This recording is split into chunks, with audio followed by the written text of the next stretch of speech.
Hello दोस्तों, आप सभी का स्वागत है आपके अपने यूट्यूब चैनल इंग्लिश मस्ती पर। आज हम आपको बताने जा रहे हैं कि बीएड की फाइल कैसे बनाई जाती है। हमारा सब्जेक्ट है हिंदी। सबसे पहले हम अभ्यास पाठ योजना संख्या डालेंगे, जैसा कि हमने अपनी फाइल में डाला हुआ है, आप देख सकते हैं। उसके बाद हम महाविद्यालय का नाम और उसका एड्रेस डालेंगे। उसके बाद हम 5 छोटे छोटे बॉक्स बनाएंगे, जैसा कि आप हमारी फाइल में देख रहे हैं। उसमें दिनांक, कक्षा, विषय, अवधि और कालांश डालेंगे। उसके बाद हम प्रकरण डालेंगे, जो भी आपका टॉपिक हो। जैसे हम रस का बना रहे हैं, आप वहाँ पर देख सकते हैं हमने रस लिखा हुआ है। उसके बाद सामान्य उद्देश्य की हेडिंग डालेंगे। सामान्य उद्देश्य में सबसे पहले लिखा जाएगा छात्रों में हिंदी विषय के प्रति रुचि जागृत करना। दूसरा पॉइंट होगा बच्चों को कल्पना शक्ति का अवसर प्रदान करना। और तीसरा पॉइंट होगा बच्चों के द्वारा मातृभाषा का विकास करना और भाषा ज्ञान को अच्छे से समझना। उसके आगे की हेडिंग होगी विशिष्ट उद्देश्य। विशिष्ट उद्देश्य में हम पहला पॉइंट डालेंगे छात्र हिंदी भाषा के अंतर्गत रस का अध्ययन करेंगे। दूसरा पॉइंट होगा रस के द्वारा वे अपने भावों को व्यक्त करना सीखेंगे। आगे की हेडिंग होगी हमारी सहायक सामग्री। सहायक सामग्री में जैसे चाक, डस्टर, श्यामपट्ट। उसके बाद होगी हमारी शिक्षण विधि। शिक्षण विधि का पहला पॉइंट है प्रश्नोत्तर विधि, दूसरा है व्याख्यान विधि, तीसरा है प्रदर्शन विधि। उसके बाद हम अगली हेडिंग डालेंगे पूर्व ज्ञान। छात्र रस के बारे में सामान्य जानकारी रखते हैं। उसके बाद हम फिर से एक कॉलम बनाएंगे, उसमें 3 बॉक्स होगा। सबसे पहले क्रमांक डालेंगे, उसके बाद छात्राध्यापिका क्रिया डालेंगे, उसके बाद छात्र अनुक्रिया डालेंगे। ये हमारा प्रस्तावना प्रश्न है।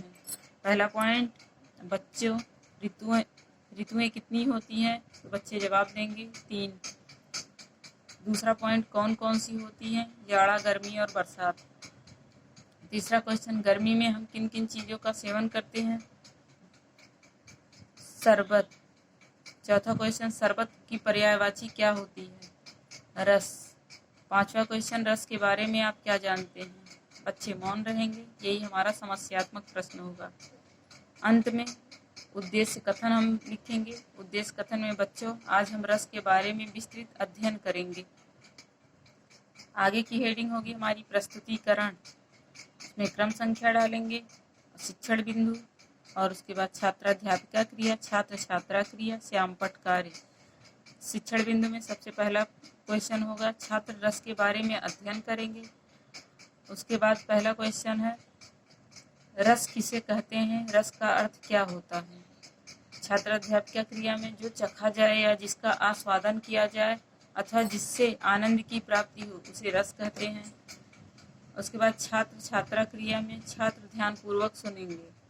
दूसरा क्वेश्चन होगा आचार्यों ने रस को क्या कहा है। आचार्यों ने रस को काव्य की आत्मा कहा है। तीसरा प्रश्न होगा रस के कितने अंग माने गए हैं। रस के 4 अंग माने गए हैं। पहला स्थायी भाव, दूसरा विभाव, तीसरा अनुभाव और चौथा संचारी भाव। बोध प्रश्न में शिक्षण बिंदु में बोध प्रश्न है और छात्राध्यापिका क्रिया में रस किसे कहते हैं और उसका अर्थ क्या होता है। छात्र छात्रा क्रिया में जिससे हमें आनंद की प्राप्ति होती है उसे हम रस कहते हैं। फिर हमने जैसे आगे हेडिंग डाला हुआ था वैसे ही हम डालेंगे 5 पॉइंट बना के। उसके बाद हम छात्राध्यापिका क्रिया में रस के कितने अंग माने गए हैं, नाम बताइए, इसको डालेंगे। उसके बाद छात्र छात्रा क्रिया में रस के 4 अंग माने गए हैं, स्थायी भाव, विभाव, अनुभाव और संचारी भाव। शिक्षण बिंदु में स्थायी भाव किसे कहते हैं, जो भाव हृदय से स्थायी रूप में विद्यमान रहते हैं उन्हें हम स्थायी भाव कहते हैं। आगे क्वेश्चन है स्थायी भाव की संख्या कितनी होती है। स्थायी भाव की संख्या 9 होती है। और स्थायी भाव और रस उस पर हेडिंग डालेंगे, जैसा कि आप फाइल में देख रहे हैं।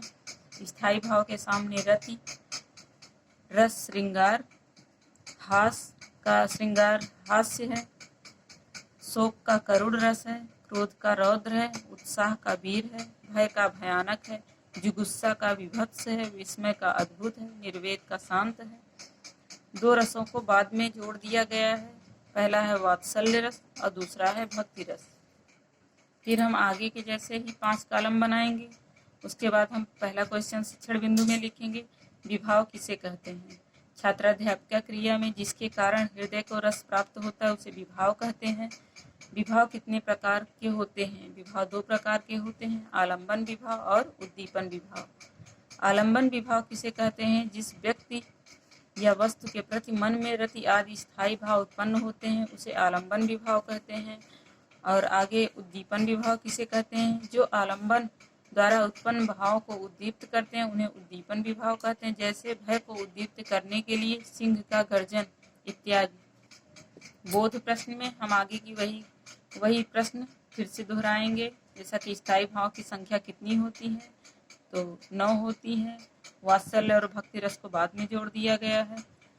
आलंबन विभाव किसे कहते हैं? जिस व्यक्ति या वस्तु के प्रति मन में रति आदि स्थायी भाव उत्पन्न होते हैं उन्हें आलंबन विभाव कहते हैं।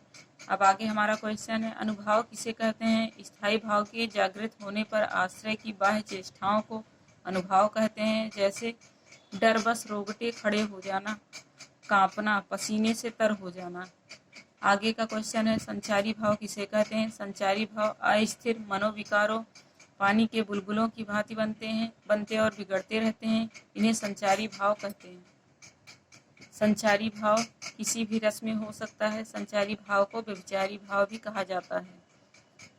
उसके बाद क्वेश्चन है, श्रृंगार रस किसे कहते हैं? श्रृंगार रस में प्रेमी प्रेमिका के मन की स्थिति स्थायी भाव रति प्रेम से उत्पन्न होता है, उसे हम श्रृंगार रस कहते हैं। श्रृंगार रस के कितने भेद होते हैं? श्रृंगार रस के 2 भेद होते हैं, संयोग श्रृंगार और वियोग श्रृंगार। संयोग श्रृंगार किसे कहते हैं? जिसमें नायक नायिका का मिलन होता है, संयोग श्रृंगार। जैसे एग्जाम्पल है, राम देखे सिया और सिया राम को। उसके बाद आगे का क्वेश्चन है, वियोग श्रृंगार किसे कहते हैं? वियोग श्रृंगार जिसमें नायक नायिका का बिछोह होता है उसे वियोग श्रृंगार कहते हैं। जैसे इसका एग्जाम्पल है, हे खग मृग हे मधुकर श्रेणी, तुम देखी सीता मृगनयनी। बोध प्रश्न, श्रृंगार के कितने भेद होते हैं? 2 भेद होते हैं। कौन कौन से होते हैं? संयोग श्रृंगार और वियोग श्रृंगार। संयोग श्रृंगार और वियोग श्रृंगार में क्या अंतर होता है? संयोग श्रृंगार में नायक नायिका का मिलन होता है, जबकि वियोग श्रृंगार में दोनों का बिछुड़ना दिखाया गया है। उसके बाद आगे का क्वेश्चन है, वीर रस किसे कहते हैं? युद्ध में हमारे हृदय में निहित स्थायी भाव उत्साह को जागृत करने के लिए वीर रस का प्रयोग किया जाता है। जैसे बुंदेले हर बोलो के मुख, हमने सुनी कहानी थी, खूब लड़ी मर्दानी, वह तो झांसी वाली रानी। अब आप यहाँ पे देख सकते हैं 2 अन्य रस, भक्ति और वात्सल्य रस। वात्सल्य रस किसे कहते हैं? इन दोनों का ही स्थायी भाव रति होता है। वात्सल्य रस में माता अपने पुत्र प्रेम का वर्णन करती है, जैसे जसोदा हरि पालनी झुलावे, ये वात्सल्य रस का उदाहरण है। उसके बाद भक्ति रस किसे कहते हैं? भक्ति रस में भगवान के प्रति भक्ति की जाती है, जैसे मेरो तो गिरधर गोपाल दूसरों ना कोई। उसके बाद निरीक्षण कार्य की हेडिंग डालेंगे। छात्राध्यापिका द्वारा कक्षा में घूम घूम कर निरीक्षण कार्य किया गया। छात्र छात्रा श्यामपट पर लिखा गया कार्य उतार रहे हैं कि नहीं। उसके बाद पुनरावृत्ति प्रश्न। पहला क्वेश्चन है, रस किसे कहते हैं? रस के कितने अंग माने गए हैं? दूसरा क्वेश्चन, स्थायी भाव की संख्या कितनी होती है? तीसरा क्वेश्चन, श्रृंगार रस किसे कहते हैं? उसके कितने भेद होते हैं? चौथा क्वेश्चन, वीर रस किसे कहते हैं? 2 अन्य रस, वात्सल्य रस और भक्ति रस किसे कहते हैं? उसके बाद लास्ट हेडिंग होगा गृह कार्य। सभी रसों का गहनता से अध्ययन करना और 2 रसों की व्याख्या कीजिए। ये होमवर्क है हमारा। अगर आपको हमारा वीडियो अच्छा लगा हो तो प्लीज़ लाइक करें, शेयर करें, सब्सक्राइब करें और कमेंट करें। धन्यवाद।